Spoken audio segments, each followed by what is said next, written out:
We're joined now by the Prime Minister and Foreign Minister of Qatar, Sheikh Mohammed bin Abdulrahman Thani. It is his first interview since Qatar helped broker this hostage deal between Hamas and Israel. Qatar has also facilitated getting Americans stuck in Gaza out of the region. Good morning to you, sir. Well, thank you very much for having me, Margaret. Sheikh, the White House told us that at least one American is expected to be released by Hamas today. You've seen the list of hostages. Will we see 4-year-old Abigail Idan released today? And are you confident this exchange will happen? Well, so far things are moving in the right direction. We've been working very closely with the U.S. government, with the White House, of course, and we are hoping that we will see the release happening shortly. And within the list, they include Abigail, the young girl, 4 years old. Will we see more Americans released soon?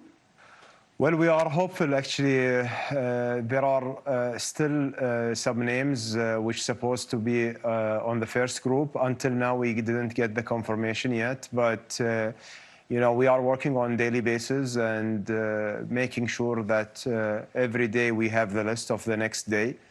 So we are hopeful that to have a confirmation of, you know, a proof of life for them, and hopefully the release at the end of the agreement. As I mentioned, things are happening on a daily basis, and we are focused on today's operation, and hopefully that will happen very shortly from now. Well, Mr. Prime Minister, I understand a Qatari delegation visited Israel yesterday and Gaza today. Do you expect that this 4-day truce will be extended? And if so, for how long? Well, actually, we are hopeful. According to the agreement that being agreed upon in the last few days for this 4 days pause, the agreement has a provision that if Hamas will be able to to locate and secure some of the hostages that are within the criteria of the first group, which is women and children, then it will be extended, depends on the number that they will have. This is something we cannot confirm yet until we get to the 4th day. Then Hamas should present the list if they are available with them. Our delegation who have reached to Israel and to Gaza, they are totally two separate delegations. Gaza delegation is focused on ensuring that humanitarian aid are sufficient, that they are going, the humanitarian aid that's going in Gaza, and it's a pure humanitarian mission. Do you know where Yahya Sinwar, the Hamas commander believed to have planned these attacks, is right now? Well, I don't think that this information is available with anyone except, you know, the people who are close to him. And this is an information really that doesn't relate much to what we are doing right now and on the ongoing negotiations.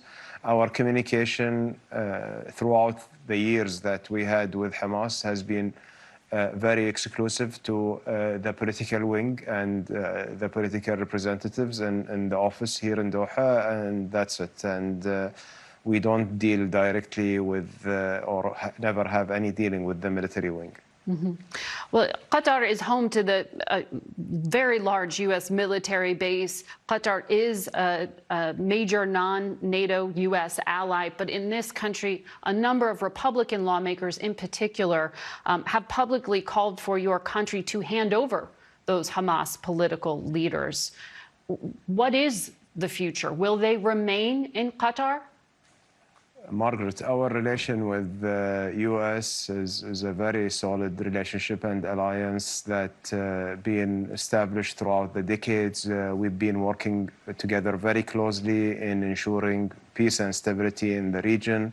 And in several occasions, Qatar has been always stepping up to this partnership. And if you recall, Afghanistan, and currently right now we've been working very closely with the White House, with the CIA and State Department to ensure that this deal is happening. The President of the United States is in constant contact with His Highness the Emir And I've been in constant communication with our colleagues in the White House, CIA, and State Department as well.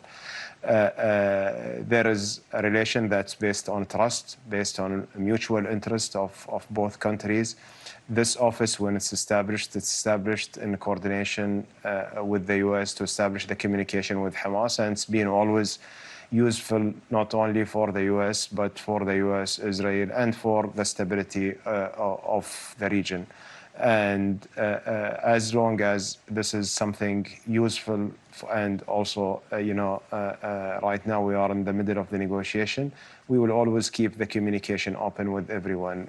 Do you see an opportunity in this short truce to have some kind of diplomatic agreement to end the conflict?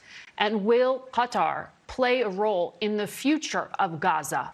Well, our relationship, Margaret, is with the Palestinian people, with the Palestinian cause. Our support for the Palestinian people has been ongoing for decades, and this is what Qatar stood for. Whoever is governing the Palestinians, it's their choice, and I believe that our focus right now is how to end this war, how to ensure that this is not repeated. And the only way to ensure that this is not repeated is to resolve it peacefully, to have a political solution, and provide the Palestinian people with a political horizon for a state.